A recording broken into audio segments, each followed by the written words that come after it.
ನಮಸ್ಕಾರ ಸ್ನೇಹಿತರೆ. ಇಂದು ನಾವು ಎಲ್ಲರೂ ಹೆಮ್ಮೆ ಪಡುವ ದಿನ, ಸ್ವಾತಂತ್ರ್ಯ ದಿನ. ಆಗಸ್ಟ್ 15, 1947 ನಮ್ಮ ದೇಶದ ಇತಿಹಾಸದಲ್ಲಿನ ಚಿನ್ನದ ಅಕ್ಷರಗಳಲ್ಲಿ ಬರೆಯಲ್ಪಟ್ಟ ದಿನ. ಅಂದು ಸಾವಿರಾರು ವರ್ಷಗಳ ಗುಲಾಮತನದ ಸರಪಳಿಗಳು ಕಿತ್ತು ನಮ್ಮ ಭಾರತ ತಾಯಿಗೆ ಮುಕ್ತಿಯ ಲಾಭವಾಯಿತು. ಈ ಸ್ವಾತಂತ್ರ್ಯ ಒಂದು ದಿನದಲ್ಲಿ ಸಿಕ್ಕಿಲ್ಲ.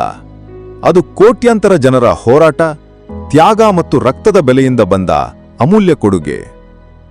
ಮಹಾತ್ಮ ಗಾಂಧಿ, ಸುಭಾಷ್ ಚಂದ್ರ ಬೋಸ್, ಭಗತ್ ಸಿಂಗ್, ಚಂದ್ರಶೇಖರ್ ಆಜಾದ್, ಸರ್ದಾರ್ ಪಟೇಲ್ ಇಂತಹ ಅನೇಕ ಮಹಾನ್ ವ್ಯಕ್ತಿಗಳು ತಮ್ಮ ಯೌವನವನ್ನು, ಪ್ರಾಣವನ್ನು ದೇಶದ ಹೆಸರಿಗಾಗಿ ಅರ್ಪಿಸಿದರು. ನಾವು ಇಂದು ಸ್ವತಂತ್ರವಾಗಿ ಉಸಿರಾಡುತ್ತಿದ್ದೇವೆ, ಸ್ವತಂತ್ರವಾಗಿ ಮಾತನಾಡುತ್ತಿದ್ದೇವೆ, ಕನಸು ಕಾಣುತ್ತಿದ್ದೇವೆ. ಇದು ಅವರ ಹೋರಾಟದ ಫಲ. ಆದರೆ ಸ್ನೇಹಿತರೆ, ಸ್ವಾತಂತ್ರ್ಯ ಎನ್ನುವುದು ಕೇವಲ ಹಬ್ಬವಲ್ಲ, ಇದು ಒಂದು ಜವಾಬ್ದಾರಿ. ದೇಶವನ್ನು ಉತ್ತಮವಾಗಿ ಕಟ್ಟುವುದು, ಅಶಿಕ್ಷೆ, ಬಡತನ, ಭ್ರಷ್ಟಾಚಾರವನ್ನು ತೊಡೆದು ಹಾಕುವುದು ಇವು ನಮ್ಮ ಪ್ರತಿಯೊಬ್ಬರ ಕರ್ತವ್ಯ.